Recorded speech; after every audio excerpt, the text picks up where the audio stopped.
Just to forewarn you guys, this is a review for the new Tank Superiority mode in the Armored Kill expansion for Battlefield 3. This is not a review for the entire expansion, just for the new mode.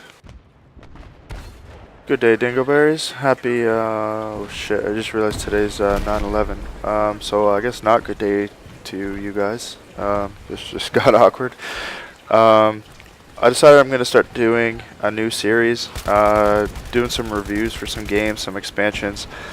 Today, in my time, 5 a.m. my time, the new expansion for Battlefield 3 came out called Armored Kill, and I just wanted to do a quick review for you guys, state my opinions on the game, and talk to you a little bit about it and give my own opinion. So the new game, Armored Kill, is a new game with 4 new maps, 4 giant new maps, a couple new vehicles. The main one is the Tank Destroyer.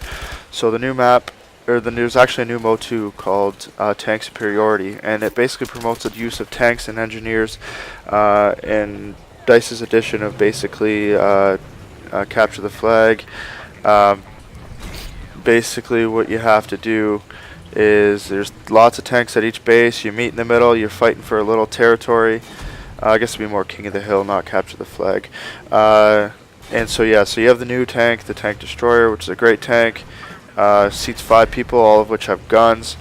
The main problem I have with this game mode is that if you're not a tanker, I don't drive tanks. I like to be a support gunner and lay down and prone and camp and kill people and go up to tanks and throw some C4 and troll them and run away, jump at them and tease them and then blow them up. That's just how I play the game.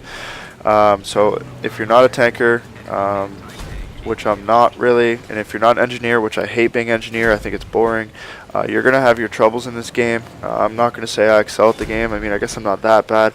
I'm pretty good at being a support gunner, I like to think. But in general, like, I mean, I have yet to see a single medic, and I've yet to see many recon. I don't agree with the recons.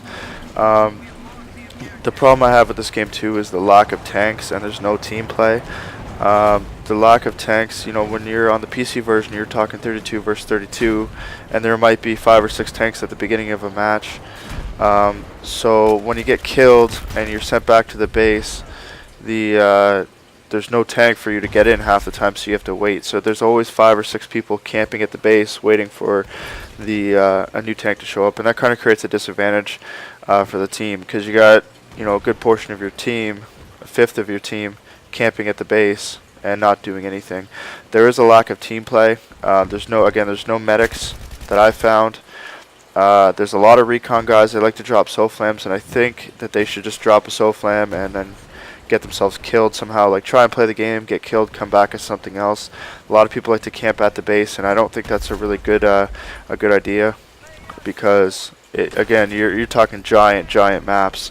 And so for you to sit 3,000 meters away or 3,000 feet away from the enemy and try and pick them off when most of them are in tanks, I think it's kind of useless.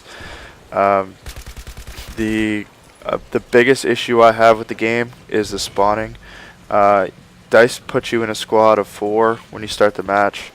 For some reason they did this, I don't know why, but you can't spawn on teammates. So I don't understand.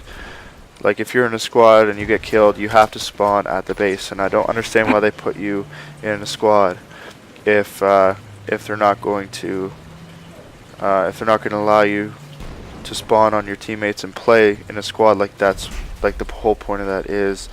I shouldn't talk too bad about the game. I mean, it's not that it's horrible, just if it's not your playing style, you're not really going to enjoy the game mode very much. The maps are really big, but they don't really promote the use of the maps. Most times you just meet in the middle, and that's where all the combat is. You don't really see a lot of fighting out in the middle of nowhere. It's all kind of clumped together in the middle. But I mean, the advantage is if you're not much of a tank driver, a tank shooter, or an engineer, it's good practice for you. So I mean, I guess it's not entirely bad. I mean, I think it'd be cool once you get good at it. I think it'd be okay, but it's not as good as like the close quarters or the original Battlefield 3, where you could kind of just jump in there and and do okay as long as you're pretty decent at the game. This one, you pretty much have to be a good tank driver and a good engineer, and at least have a lot of unlocks with an engineer to be useful. And otherwise, I mean, if you like to play as the assault, you're pretty much useless to the map. And then if you like to play as a recon, you're okay as long as you have the SOFLAM. So my opinion of the game, if you ask me, we're going to start a new rating system. We're rated on 1 to 5 dingleberries. So I am going to give this game 3 out of 5 dingleberries. Alright guys, as stated, I am going to just start doing some reviews. So this one here, I gave the game a 3 out of 5 stars.